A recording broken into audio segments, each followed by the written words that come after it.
Bonjour à tous et à toutes et bienvenue à Neuroscience Consulting pour ce nouveau numéro consacré à la mémoire. Avant de commencer, je vous invite à vous abonner et à activer la cloche de notification.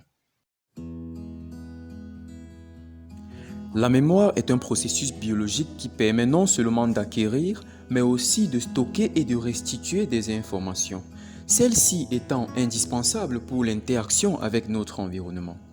Elles comprennent des savoir-faire, des connaissances, des souvenirs et est indispensable à la réflexion. C'est la base même de l'identité d'un individu.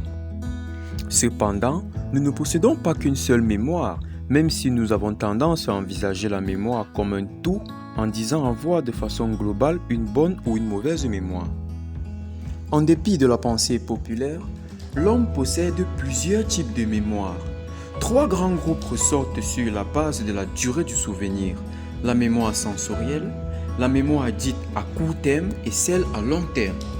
Une mémoire sensorielle, celle-là qui permet d'identifier les perceptions spécifiques procurées par nos sens, à savoir l'ouïe, l'odorat, la vue, le toucher et le goût.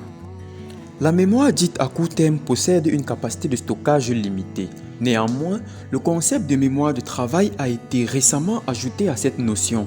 C'est la mémoire du présent. Elle assure la rétention et la manipulation des informations pendant que nous effectuons une tâche précise. Par exemple, retenir un numéro de téléphone le temps de le noter ou même de l'enregistrer. Quant à la mémoire à long terme, elle s'occupe du stockage d'une quantité illimitée d'informations pour une durée infinie. Il est à noter qu'une partie de ces informations proviennent de la mémoire à court terme. Au sein de la mémoire à long terme, nous pouvons encore distinguer trois systèmes mnésiques différents selon le type de souvenir, à savoir la mémoire épisodique et la mémoire sémantique, qui sont dites explicites ou déclaratives, parce qu'elles peuvent être facilement explicables par des mots, et d'autre part la mémoire procédurale qui est dite implicite car difficilement explicable par des mots. Pour ce qui est de la mémoire épisodique, elle désigne le processus par lequel on se souvient des événements vécus. Elle est particulière et possède des souvenirs personnels, autobiographiques, dont le contexte de mémorisation a beaucoup d'importance. Elle contribue à construire l'histoire personnelle d'un individu. Comme exemple, nous pouvons avoir le déroulement de notre tout récent anniversaire.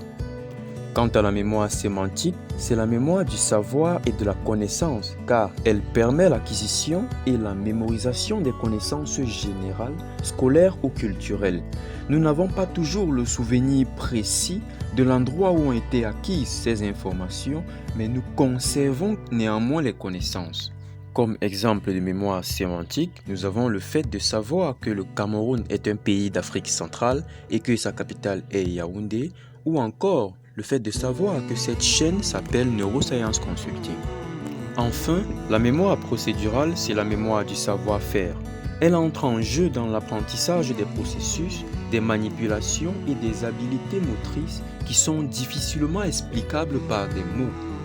Comme exemple, nous avons le fait de faire du vélo, de jouer à la guitare ou de faire ses lacets. Le processus de mémorisation requiert de manière globale trois phases, à savoir l'encodage, le stockage et le rappel mnésique. L'information doit être codée, c'est-à-dire être transmise à une structure spécialisée du cerveau sous forme de traces mnésiques. L'information est par la suite stockée, mais cependant, il n'y a pas un lieu particulier de stockage. Ceci se fait par la création de nouveaux circuits entre les neurones du système nerveux central. Au cours de la phase de récupération ou de rappel mnésique, les informations stockées doivent être réutilisées. Si le sujet les raconte ou les revit mentalement, c'est l'évocation. S'il les retrouve lors d'une nouvelle confrontation, on parle de reconnaissance. Nous l'avons vu, la mémoire n'est pas unitaire. On ne peut donc l'associer à une seule structure cérébrale. Les grandes structures mises en jeu sont l'hippocampe, localisé au niveau du système limbique et impliqué à travers le circuit de Papez. Ensuite vient le cortex préfrontal qui travaille de pair avec l'hippocampe sous forme de système en constante interaction. Il est très important à noter que ces informations sont liées à nos émotions dont le centre est l'amygdale. Outre l'hippocampe et le cortex préfrontal, d'autres structures cérébrales sont impliquées dans la mémoire déclarative, procédurale et sémantique, telle que illustrée par cette image. Tout comme vous, une question me taraude l'esprit, c'est celle de savoir s'il est possible d'améliorer la mémoire. Ceci fera donc l'objet de la prochaine publication dans ce cabinet d'édification. Merci de l'attention que vous avez accordée à cette vidéo.